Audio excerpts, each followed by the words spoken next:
ஆனால் வாழுகிற பூமியை காப்பாற்ற இந்த நாட்டில் ஒரு கட்சி கூட இல்லை. ஒரே ஒரு கட்சி தான் இருக்கிறது. அது நாம் தமிழர் கட்சி மட்டும்தான். நாம் தமிழர் கட்சியை வெல்ல வைக்கணும். அது தமிழரின் தார்மீக கடமை. இந்த நிலம் காப்பாற்றப்பட வேண்டுமானால், நமது பூமி காப்பாற்றப்பட வேண்டுமானால், நமது தாய் நிலம் காப்பாற்றப்பட வேண்டுமானால் நீங்கள் நாம் தமிழர் கட்சி ஆதரிக்க வேண்டும். செந்தமிழன் சீமான் அவரது கரங்களை இறுக பற்றிக் கொள்ள வேண்டும் என்று சொல்லி தாழ்ந்து வீழ்ந்து கிடக்கிற தமிழ் சமூகத்தை தலைநிமிர செய்ய வேண்டும் என்பதற்காக தனி ஒருவனாக புறப்பட்டு இன்றைக்கு 36 லட்சம் தமிழர்களோடு கைகோர்த்து நிற்கின்ற என் உயிர் அண்ணன் செந்தமிழன் சீமான் உள்ளிட்ட அனைவருக்கும் மாலை வணக்கம். நண்பர்களே,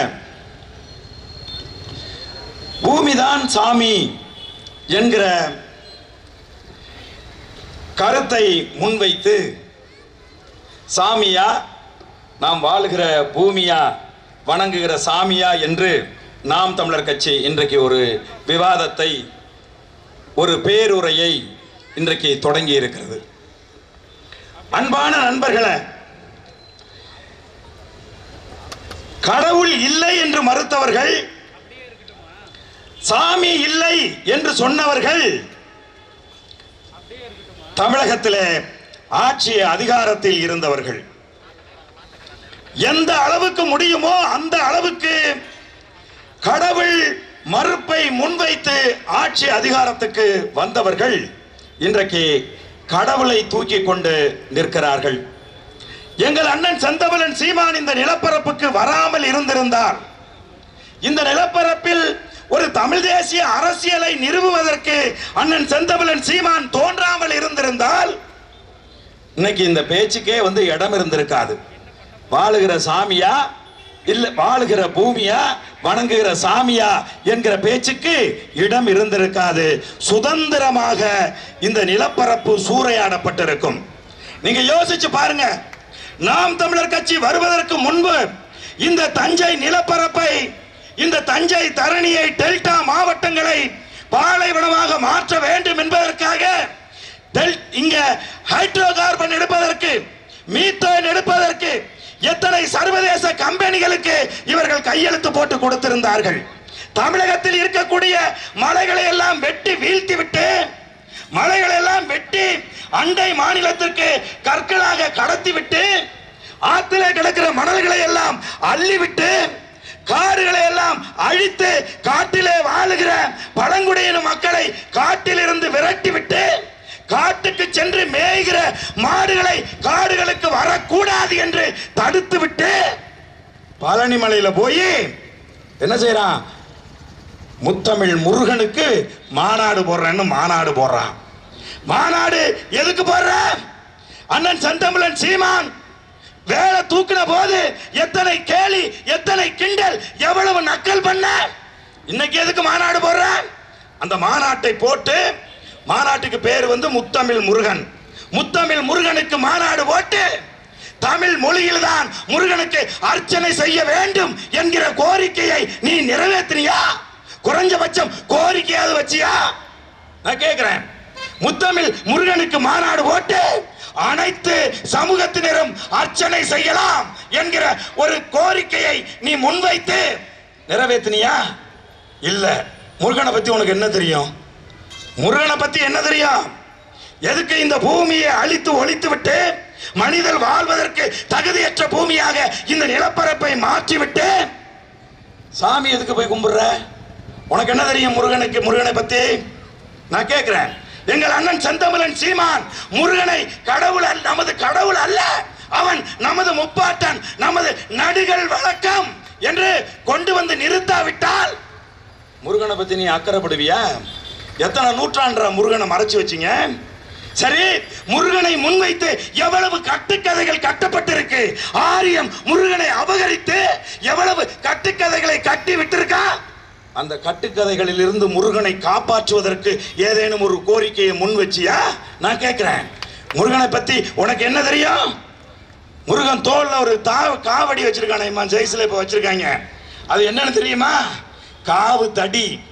அது காவு அடி இல்ல, அது காவடி கிடையாது, காவு தடி. காவு தடி என்பது கருங்காலி மரத்தில் செய்யப்பட்ட 12 அடி நீளத்தில் இருக்கக்கூடிய ஒரு மரம், ஒரு தடி. அந்த தடி, காவு தடியை எம் முப்பாட்டன் முருகன் தோளிலே வைத்துக் கொண்டு மலை மேல நிப்பான். எப்படி? ஒரு பெரும் படையாக காவு தடியை 12 அடி நீள கருங்காலி மரத்தை தோல்ல வச்சுக்கிட்டு நிப்பான்.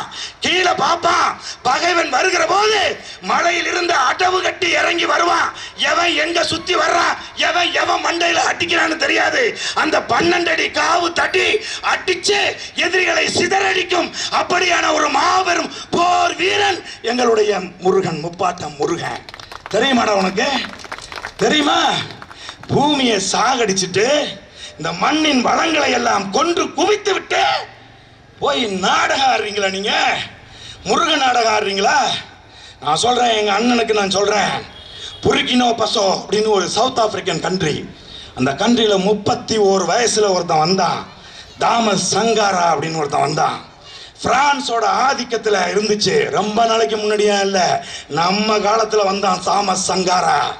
31 வயசுல நாட்டின் அதிபராக வந்த ஒரு military captain Thomas Sankara France ஆதிக்கத்தில் இருந்து அந்த நாட்டை மீட்டு ஒரு பெரும் புரட்சியை செஞ்சான். வறுமையில் வாடி அந்த நாட்டை, கல்வி அறிவு கடந்து கட்ட அந்த நாட்டை எப்படி மீட்டான் தெரியுமா? 4 ஆண்டுகள் ஆட்சி செஞ்சான். 4 ஆண்டுகள்ல அவனை கொன்னுட்டாங்க. 4 ஆண்டுகள்ல அவன் 10 மில்லியன் மரங்களை நட்டான். சீமான் மரங்களை நடணும்னு சொல்லும் போது என்னமோ சும்மா ஏதோ சொல்றான்னு நீங்க நினைக்கிறீங்க. மரங்கள் தான் இந்த பூமியின் தாய்கள். மழை இல்லைன்னு சொன்னா வல்லவன் சொல்றான், சாமிக்கு ஏதுரா பூஜை, சாமி ஏதுரா, மழை இல்லைன்னா சாமி கிடையாதுங்கிறான் வள்ளுவன். போய் படிப்பார். வான் சிறப்புல ஒரு குறள் இருக்கு. வான் சிறப்பில் ஒரு குறள் இருக்கிறது. மழை பெய்யவில்லை என்றால் கடவுள் இல்லை, கடவுளை பூசிப்பதற்கு மனிதர்கள் இல்லை. அதனாலதான் தாமஸ் சங்காரா 4 ஆண்டுகள்ல 10 லட்சம் மரங்களை நட்டு அந்த நாட்டை வறுமையில் இருந்து மீட்டான். எங்களுடைய தாமஸ் சங்காரா, எங்களுடைய எங்கள் அண்ணன் ஆட்சி அதிகாரத்துக்கு வந்தால் தமிழகம் முழுவதும் மரங்களை நடுவான். தமிழகம் முழுவதையும் இந்த பூமியை, நாம் வாழுகின்ற பூமியை மீட்டெடுப்பான். 5 கோடி தென்னை பனைமரம் இருந்துச்சு, இன்னைக்கு 1 கோடி மரம் கூட இல்லைங்கிறாங்க. 5 கோடி மரம் இருந்துச்சியா தமிழ்நாட்டில். ஆகவே வான் மழை இல்லை என்றால் கடவுள் இல்லை, வான் மழை இல்லை என்றால் மனிதர்கள் இல்லை. வான் மழை பெய்ய வேண்டும் என்றால் நாம் பூமியை காக்க வேண்டும். பூமியை காக்க வேண்டும் என்றால் மரங்களை நட வேண்டும், மலைகளை காக்க வேண்டும், ஆற்று மணலை காக்க வேண்டும். இந்த பூமியை அப்பொழுதுதான் காக்க முடியும் என்று கூறி விடைபெறுகிறேன். நன்றி, வணக்கம். நாம் தமிழர்.